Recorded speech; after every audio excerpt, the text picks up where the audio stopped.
가족들이 다 모이는 명절이기 때문에 가정에 대한 설교를 오늘 하려고 합니다. 그래서 오늘 제목이 가족적인 관계입니다. 사실 설교 원래 제가 작성했었던 제목에는 가족 뒤에 쉼표가 찍혀 있습니다. 가족적인 관계. 가족인데 아군이 아니라 적과 같은 그런 관계에 있는 사람들이 우리 가운데 있기 때문입니다. 요즘 명절 풍습이 많이 달라져서 꼭 집에서 식사를 하지 않고 외식을 자주 하기도 하고요. 또 국내외로 가족여행을 명절을 대체하기도 합니다. 이렇게 집집마다 차이는 있겠지만 명절이 되면 얼굴이라도 한번 보자며 가족들이 한자리에 한데 모이게 되지요. 설이나 추석 같은 1년에 한두 번 우리가 다 모이는 온가족 행사에는 조부모님이 계신 경우에 친척들도 다 모이기 마련입니다. 서로 바삐 지내다가 일을 멈추고 지방에서 올라오기도 하면서 그간 못 나눈 근황들을 나누곤 합니다. 그리고 반가운 그런 시간들이 맞지만 이런 자리가 꼭 유쾌한 만남만 있는 것은 아니죠. 우리의 모든 관계 속에는 불편함이 공존합니다. 사실 우리는 불편함이란 것에 익숙합니다. 직장에서 또 상사와의 그런 불편함, 학교나 또 동아리에서 선후배 간의 불편함, 또 거기에 가족이라는 그 울타리 속에서 느껴지는 불편함 역시도 우리에게 존재합니다. 명절에 모이면 공감하고 또 이해하고 격려하는 그런 대화가 오가면 좋을 텐데 그 대화 속에 질문과 조언만 난무하는 그런 이야기들이 많죠. 우리 명절에 모이면 하지 말아야 할 대화들 얼마나 많습니까? 또 듣기 싫은 대화도 얼마나 많습니까? 학생들한테는 요즘 성적이 어떠니? 어떻게 대학은 오래 갈 수 있겠어? 대학생들한테는 취업을 대체 언제 하려고 그러니? 대학원을 뭐 하러 가려고 그래? 직장인들한테는 좀 더 큰 행사 가야 되지 않겠어? 월급이 얼마라고? 승진은 언제 한다고? 공통 질문으로 뭐가 있습니까? 만나는 사람 없냐? 결혼은 언제 하냐? 애는 언제 낳냐? 둘째는 언제 낳냐? 전 딸 둘인데 이런 질문을 권사님께 들었습니다. 이제 딸 둘이시면 아들은 언제 낳아요? 이런 질문도 불편한 질문들 속에 포함될 것 같습니다. 우리가 송편을 어디로 먹는지 모를 정도로 그렇게 체할 것 같은 대화들이 오가게 되죠. 그래서 명절, 이 긴 휴일이 꼭 편한 것만, 꼭 기다려지는 것만은 아닌 것 같습니다. 인생을 살다 보면 불편하고 갑갑한 그런 적을 만날 때가 있습니다. 사회에서 만나는 강적들은 우리를 힘들게 하고 피폐하게 만들죠. 그나마 다행인 것은 퇴근하고 집에 돌아가면 잠시라도 피할 수 있다라는 겁니다. 그런데 진짜 큰 문제는 그런 강적이 집에 매일 있을 때가 문제인 것이죠. 불편한 그런 관계 속에서 가족들이 만나게 되는 어려움들이 있을 것이고 또 다른 측면으로는 신앙적인 갈등, 신앙적으로 맞지 않는 부분에서 오는 충돌하는 그런 가정들도 분명히 있을 것입니다. 저는 친가 쪽, 외가 쪽 전부 기독교여서 한 번도 차례나 제사를 드려본 적이 없습니다. 그런데 교회를 나가지 않는 그런 가정의 경우는 얘기가 다르겠죠. 내가 예수님을 믿는다 하더라도 부모님이나 조부모님의 그 뜻에 따라서 어떤 차례나 제사를 드리는 것이 당연한 그런 가정의 풍토가 있을 수 있습니다. 예수님을 믿는 분들의 경우에는 이런 시간들이 매우 괴롭고 힘든 시간들이겠지요. 비단 명절에 차례나 제사 드리는 문제만이 아닐 것입니다. 종교의 차이는 대상과 장소를 불문하고 우리의 많은 관계 속에서 어렵고 예민한 문제입니다. 특별히 반대하는 가족들이 있다면 정말 고통스러운 나날이 아닐 수 없습니다. 나의 가치관과 또 신앙을 거부하는 그 조롱의 대상이 밖에서 만나는 것이 아니라 가족이라는 그 이름으로 연결되어 있으면 피할 수 없는 어려움이 계속해서 찾아오게 되는 것이죠. 오늘 본문을 보시면 느헤미야가 왕의 허락을 받고 이스라엘로 돌아와서의 그 이후의 일이 기록되어 있습니다. 느헤미야는 포로 신분이었지만 왕의 신임을 얻고 고위 간직의 자리에 올랐습니다. 하지만 그의 마음에는 여전히 자신의 삶과 타국에서의 안락함을 추구하는 것이 아니라 자신의 조국 이스라엘의 무너진 성벽을 재건하는 그런 꿈을 꾸고 있었습니다.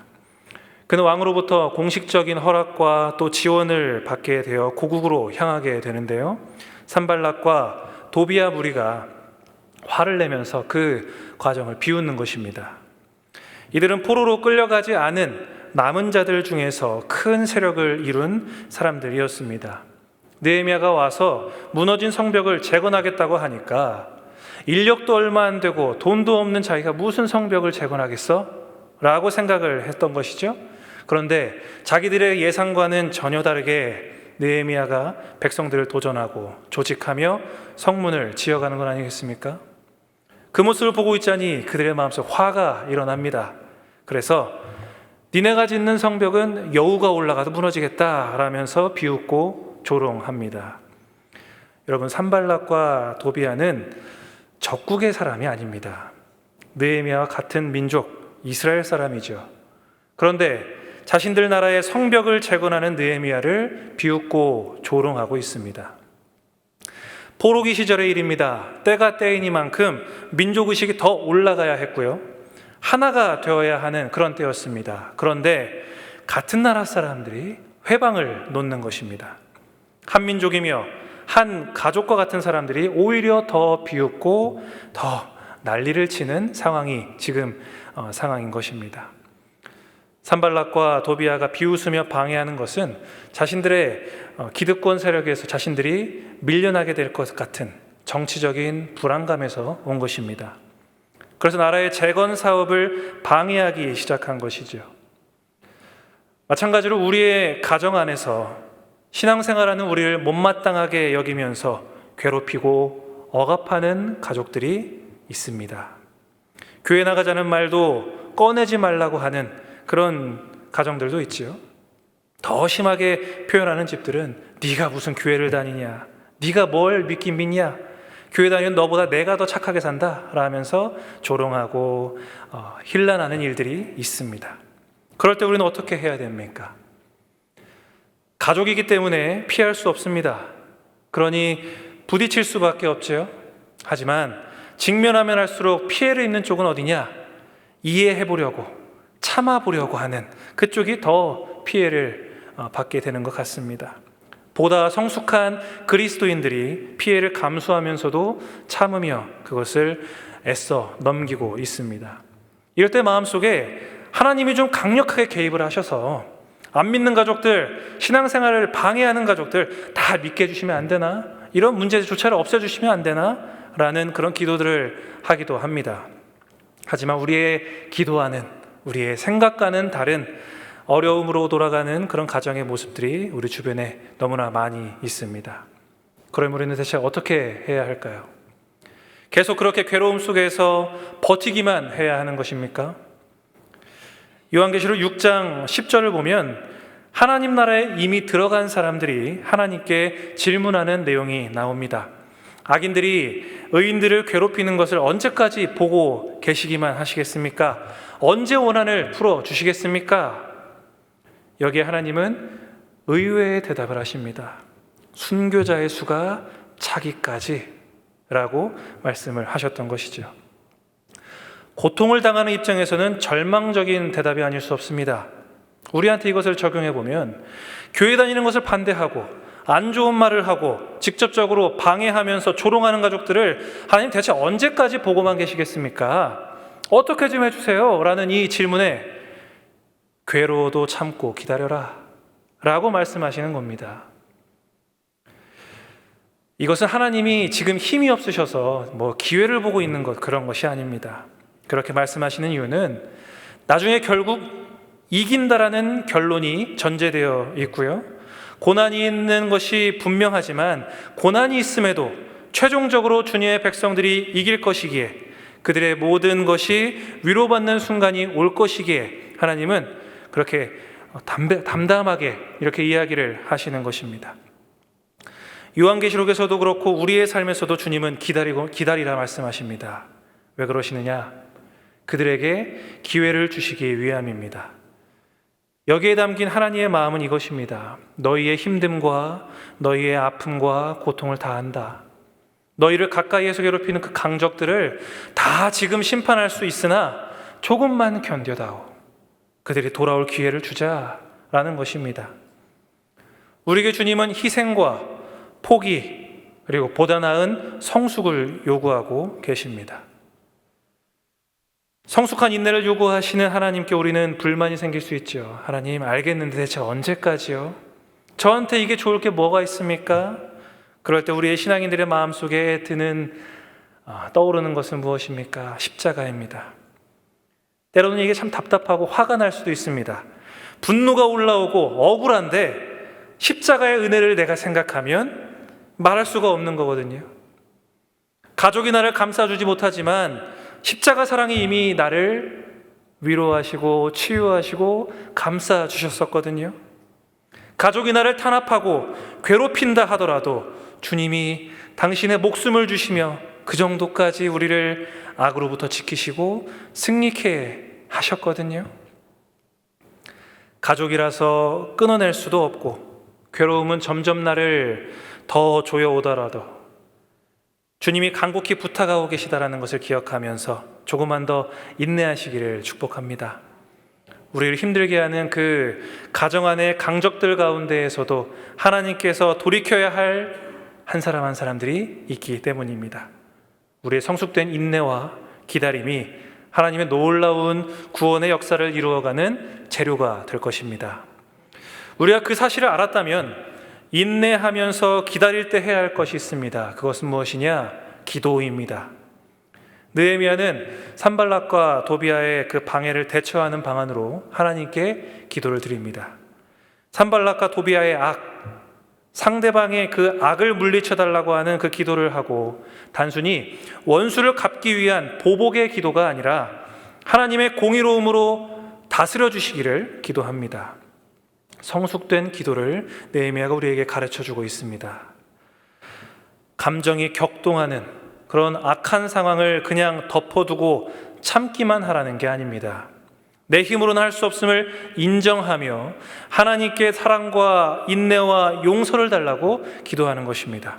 그럴 때 우리의 마음속에 있는 상한 감정, 원망, 미움 등이 힘을 잃게 되고요. 하나님의 마음이 서서히 우리의 마음을 지배하게 됩니다. 기도하기까지가 어렵지 기도하면 오히려 쉬워집니다. 너무 미워서 기도하기가 싫어서 그렇지 기도하면 할수록 미움은 줄어들게 됩니다. 어거스틴이 주님을 만나지 못했던 어린 때 어거스틴의 어머니가 주교였었던 암브로시우스를 찾아가서 내 아들이 너무 방탕한 세월을 살고 있는데 아들을 좀 훈계해 주십시오 라고 이야기를 합니다. 암브로시우스는 이렇게 이야기를 했다고 합니다. 눈물의 기도로 키우는 자식은 망하는 법이 없습니다. 우리의 기도를 하나님이 그냥 외면하지 않으심을 믿으시기 바랍니다. 그렇게 기도하면서 우리가 해야 할 것은 가족의 구원을 위해서 자신과 싸우는 것입니다. 산발락과 도비아의 그 방해와 위협에 가족들을 지키러 가겠다고 돌아가는 사람들이 생깁니다. 느헤미야는 그들에게 진정으로 너희들의 가족을 위한다면 칼과 창과 활을 들고 싸우라 말았습니다. 우리 가족들의 구원의 문제에서 사단은 어떻게든 방해하려고 우리의 감정을 건드리고 관계를 틀어놓습니다. 그냥 가만히 있어서는 안 됩니다. 인내와 기도가 있었다면 이제는 말씀의 칼과 창과 활을 들고 가족의 구원을 위해서 우리는 나아가야 합니다.